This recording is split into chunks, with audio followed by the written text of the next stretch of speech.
Good morning friends. Hi, welcome back to our channel. అందరూ ఎలా ఉన్నారు? బాగున్నారా?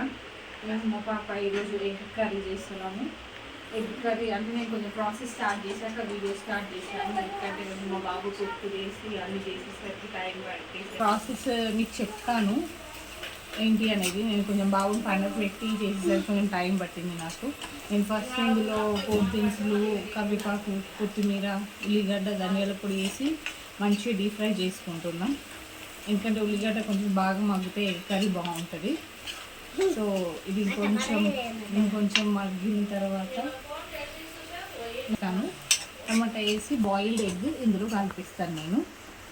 నేనైతే ఇలా చేస్తాను టమాటా ఎగ్ కర్రీ. అంటే మా అత్తమ్మ వాళ్ళ ప్రాసెస్ ఇలా ఉంటుంది. సో మా ఆయనకు కూడా ఇలానే ఇష్టం అనేది నేను ఇలా చేస్తాను.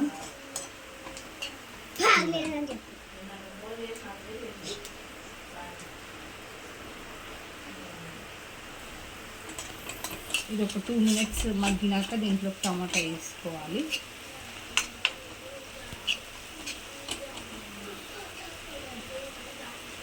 ఇప్పుడు టమాటా యాడ్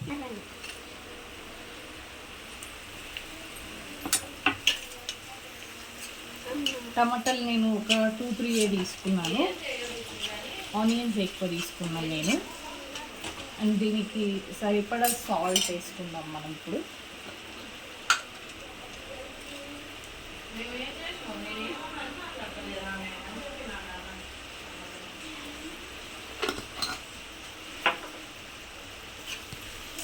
నేను కొంచెం ఒక 1 teaspoon ధనియాల పొడి కూడా, అంటే 1/2 spoon వేసాను ధనియాల పొడి. ఇది కూడా యాడ్ చేశాను ఇందులో.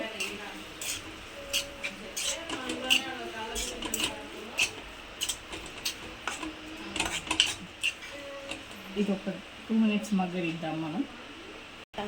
నేను ఫస్టే ఎగ్స్ బాయిల్ చేసుకొని పెట్టుకున్నాను. అంటే యాక్చువల్గా 3 కానీ ఇంకా మా బాబుకి కూడా కొంచెం పెడదామని సైడ్కి ఇప్పుడు 7 months. సో ఉగ్గు పెట్టి కొంచెం లేచాక బాయిల్డ్ ఎగ్ పెడదామని ఈరోజు స్టార్ట్ చేస్తున్నా. ఇప్పటిదాకా నేను పెట్టలేదు, ఉగ్గే పెడుతుండే. అంటే రైస్ అవన్నీ పెడుతున్నా, కానీ ఎగ్ అయితే ఈరోజు స్టార్ట్ చేస్తున్నాను నేను ఆయనకి. సో మేము మొత్తం 4 members అని చెప్పి నేను 4 వేసాను. అండ్ పాప కొంచెం కారం తక్కువ తింటారు, అంటే పిల్లలు కొంచెం తక్కువ తింటారు కదా. సో ఆమెకి నేను సపరేట్గా తీసేసి మా సార్కి నేను ఇద్దరం వేసుకుంటాం అన్నమాట కర్రీలో. 2 minutes అయ్యాక మీకు ఇలా వాటర్ ఫామ్ అవుతుంది కదా, టమాటో అది వాటర్ ఉంటుంది కదా, అది మొత్తం ఇలా ఫామ్ అవుతుంది కదా. సో మీరు మళ్ళీ ఒకసారి కలుపుకోవచ్చు, వదిలేసినా పర్వాలేదు, అవి మగ్గుతాయి. మనం దాంట్లోకి వేసేసి కారం ఎంత సరిపడా వేసేసుకుంటే సరిపోతుంది. ఒకసారి ఇలా కలిపేసుకోండి. టమాటాని కొంచెం మంచిగా సాఫ్ట్గా అయ్యేటట్టు చూసుకోండి, ఎందుకంటే కొంచెం ఒక్కొక్కసారి టమాటా త్వరగా మగ్గదు. అది తొందరగా అంటారు కానీ ఒక్కొక్కసారి మగ్గదు. సో టమాటా సాఫ్ట్గా అయ్యేలాగా చూసుకోండి. ఎగ్ నేను మొత్తం పీల్ ఆఫ్ చేస్తున్నా.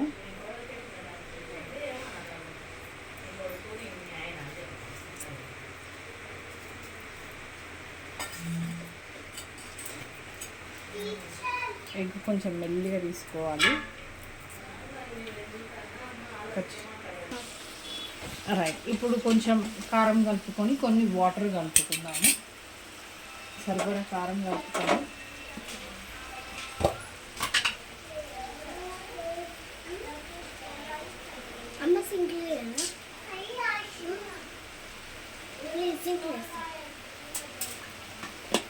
మా పాప కొంచెం డిస్టర్బ్ చేస్తుంది, ఏమనుకోకండి. తను నేను కూడా చేస్తా అంటుంది. సో మీకు కారంకి తగ్గ ఉప్పు వేసుకోండి. ఒకవేళ మీకు ఎక్కువ అనిపిస్తే ఒకసారి చూసుకోండి. దీనికి తగ్గట్టు వాటర్ యాడ్ సరిపోతుంది. చిన్నది కూడా కాదు, 1/2 సరిపోతుంది. సో మా టమాటా కూడా కొంచెం ఇంకా సాఫ్ట్ అవుతుంది. ఇది మొత్తం నేను సిమ్లోనే పెట్టుకొని చేస్తున్నాను ఈ ప్రాసెస్ అంతా, కొంచెం మాడకుండా బాగుంటుందని.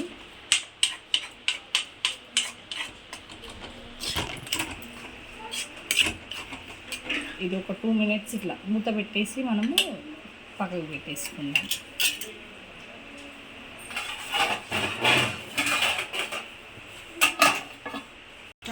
చూడండి ఫ్రెండ్స్, ఆయిల్ ఇలా మనకి పైకి తేలుతుంది, కర్రీ అయింది అనేసి మనకి, అంటే కొంతమందికి అర్థం కాదు కదా అయింది లేదు. సో ఆయిల్ పైకి తేలితే కర్రీ అయినట్టే. ఇందులో నేను ఎగ్స్ డైరెక్ట్ చేసేస్తున్నా, ఏం కట్ చేయట్లేదు, ఎగ్ని ఏం కట్ చేయట్లేదు, డైరెక్ట్ వేస్తున్నా నేను. ఇది నేను ఓన్లీ 2 వేస్తున్నాను చెప్పాను కదా, బాబుకి పాపకి కొంచెం కారం వద్దు కాబట్టి.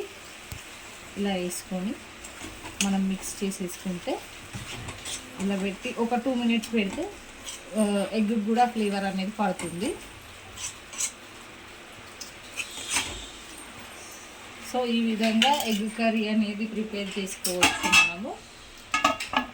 నచ్చితే please do like and share and subscribe, comments. ఇదిగోండి ఇలా అయ్యింది కర్రీ. దీన్ని మనం డిష్లోకి సర్వ్ చేసుకొని వేడి వేడి అన్నంలో తింటే సూపర్ టేస్ట్ ఉంటుంది. మీరు కూడా ట్రై చేసి నాకు కామెంట్ చేయండి ఎలా వచ్చిందో. Thank you for watching.